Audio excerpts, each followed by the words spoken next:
everyone, and welcome to today's Drama Hospital recap. As always, don't forget to subscribe so you don't miss any of our videos or recaps. Okay, technically it was yesterday's recap, but we gotta go because I only have like 10 minutes to upload this after I film it. So let's get right to it. So at the cabin, Maxie and Nathan are in Canada.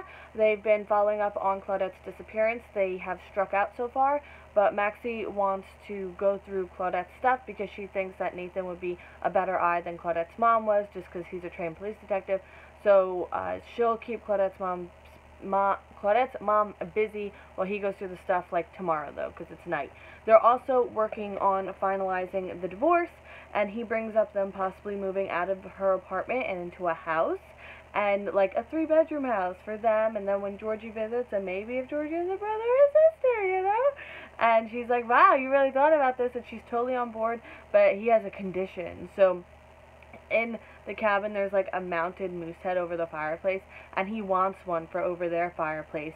And she's like, sure, and then it hits him with a bunch of throw pillows. But fun, like all fun, don't worry. And someone's at the door. It's the police. He has information on Claudette. So apparently they found a body in the river about a month ago, an apparent suicide, and the records were messed up while they were identifying, so they weren't able to, but now since like they've made an inquiry, they like rechecked, and the prints for the body match Claudette's, so Claudette is like definitely dead.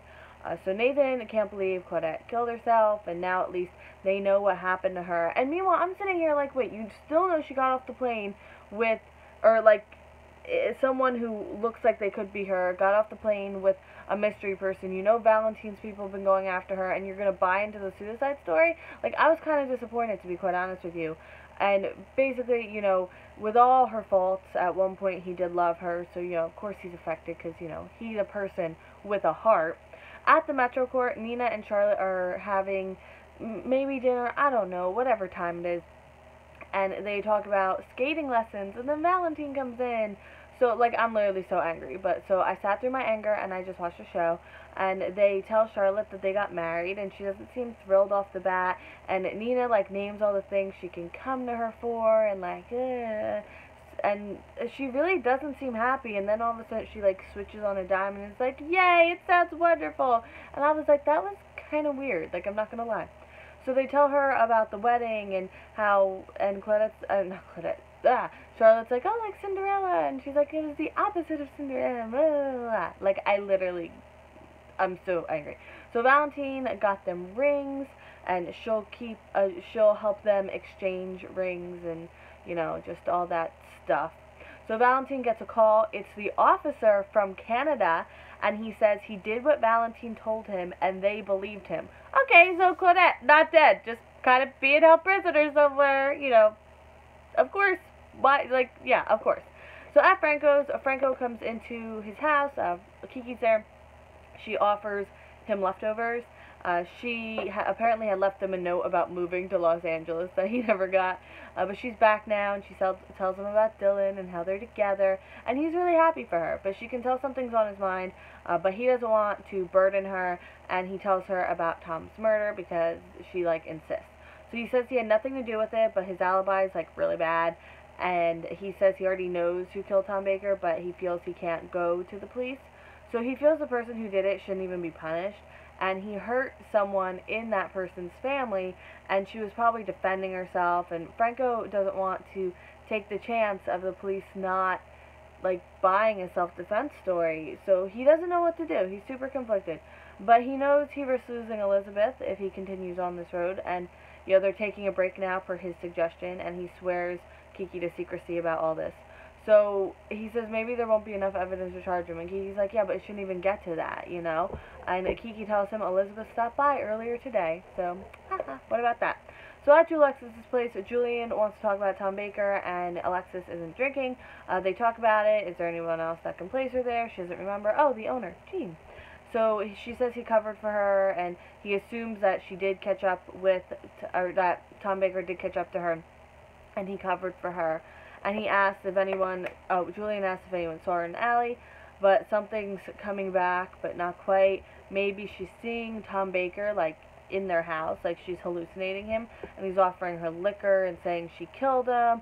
So Julian's trying to figure out who Alexis is talking to, because she's staring across the room talking to someone, and he says she's hallucinating, and then she sees the bloody knife in her hand.